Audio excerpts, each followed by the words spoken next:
Being involved with the CFA means that you will have to deal with events that many other people don't have to deal with. These events can potentially be distressing. This may affect you more than you realise, as not only do you have to deal with incidents, but you also have to deal with your own personal life stresses. As a CFA member, your psychological well-being is important to the professional operation of emergency services. You need to be mentally well so that you can cope with emergency situations and enjoy your life to the full. Sometimes working at an incident will take you beyond the stress threshold, causing you to feel and act differently to normal. Let's take a look at how the brain handles a stressful event and how it can affect you.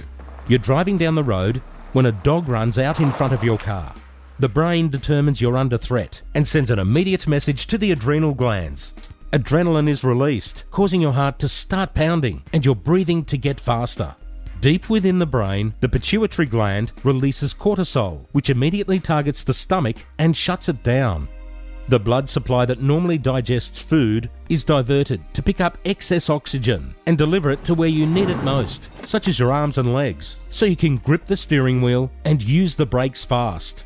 Your thinking changes significantly as well. There are two parts to our brain, old and new. The new brain is the prefrontal cortex and is our problem-solving and rational brain. During the on-drive response, we move into old brain mode. The old part brain is not a thinking brain, but a survival brain. It's designed to help us think about the worst-case scenario for a situation, thereby keeping us super alert and focused.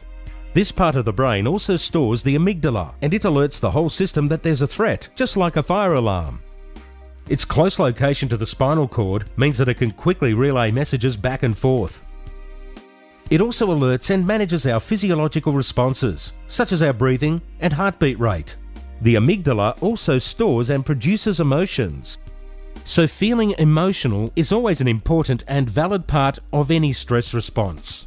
It also acts like a mini video recorder that remembers the stressful experience and replays it, thereby setting up an instant match in your mind to any future similar stressful responses.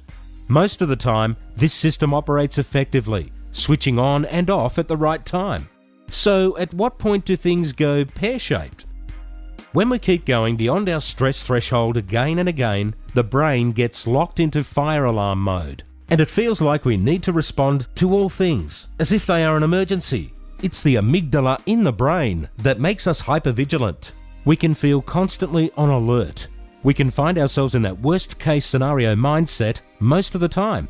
Gradually, our behaviour changes. We can become more isolated. We start to feel hopeless about things we used to get so much joy from. It starts to affect our sleeping and eating patterns. Once this occurs, we get caught in a holding pattern. After a while, we get used to it, and we can convince ourselves that what is happening is normal. But we have moved away from the body's natural drive and inclination to rehabilitate and rest. It's like the brain and body doesn't know how to slow down anymore.